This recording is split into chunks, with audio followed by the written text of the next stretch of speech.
IPL 18వ సీజన్లో Punjab Kings జోరు కొనసాగుతుంది. తన సూపర్ ఫామ్ కొనసాగిస్తూ టోర్నీలో వరుసగా రెండో విజయాన్ని అందుకుంది. లక్నో వేదికగా జరిగిన మ్యాచ్లో లక్నో సూపర్ జైంట్స్పై 8 వికెట్ల తేడాతో గెలిచింది. మొదట బ్యాటింగ్ చేసిన లక్నో 20 ఓవర్లలో 7 వికెట్లకు 171 పరుగులు చేసింది.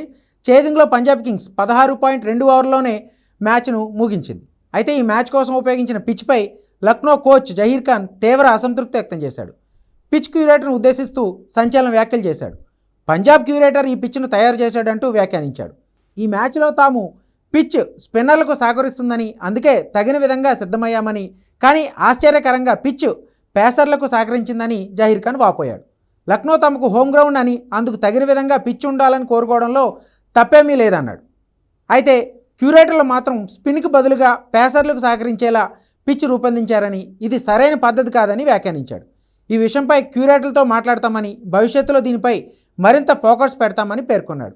కెప్టెన్ రిషబ్ పంత్ పిచ్ నెమ్మదిగా ఉంటుందని భావిస్తున్నానని చెప్పిన తర్వాత జహీర్ ఖాన్ ఈ వ్యాఖ్యలు చేశాడు.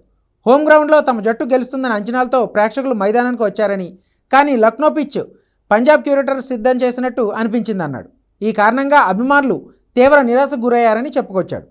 ఇక ఇదే విషయంపై కెప్టెన్ రిషబ్ పంత్ కూడా తీవ్ర అసంతృప్తి వ్యక్తం చేశాడు. తాము పిచ్ స్పిన్కి అనుకూలిస్తుందని భావించి దానికి తగ్గట్టే ఫైనల్ 11ని ఎంచుకున్నామన్నాడు.